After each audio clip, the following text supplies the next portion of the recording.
Hey guys, welcome again to our podcast here with Chris. And this week we're going to talk about the NAR settlement thing that the buyers and buyers agents are freaking out about. Yes. And we actually have some real life experience investigations that you've done this week with some listing appointments. And talk to us a little bit about how you brought it up to them and what they were scared about and what they weren't scared about. Yeah, so I recently had 2 listing appointments, and I honestly didn't have any objections. I kind of explained to them why it's beneficial to still offer the buyer's agent a commission. And one of them was really confused, and I had to explain it to him like 3 times. But the other one, they were on board. And I know that not every seller is going to be on board. You're going to have those ones that are going to give you those objections. But that's where you just kind of, educate them and tell them why it's in their best interest to offer the commission. And, that's what I did with these 2. And I didn't get not one objection where they were just kind of like, no, I don't want to give anything. See, and that totally makes sense because we've been talking about this. I don't think sellers are going to be opposed because, we talked about the reasons why they need to sell the house.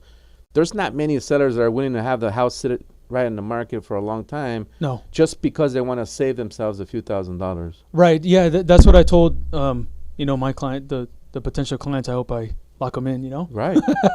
But I told him one of them's moving to another state, and then the other one wants to, upsize. So, yeah, you don't want your house to just sit there because now we're not going to be able to advertise the commission on the MLS. So if I represent a buyer, they're going to have to fill out that agreement. I'm going to have to negotiate my commission before I show them the house.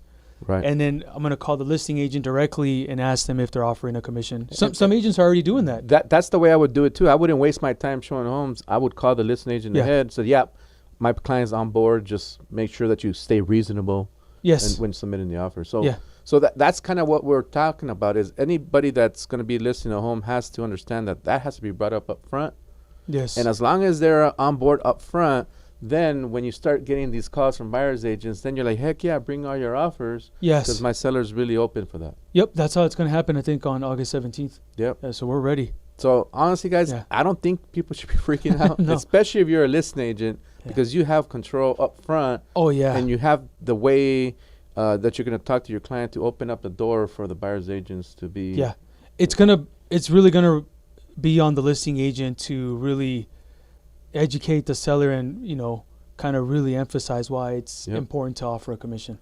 Yep. So there you go, guys. There you go. So just go out there, make sure that you're not afraid about asking the listing agent to cover the buyer's agent's commissions. Yeah. And if you're a buyer, reach out to us. There's plenty of ways for us to figure out a way for you to still be covered under that rule. Yep. Let us know. We're here. See you guys. All right.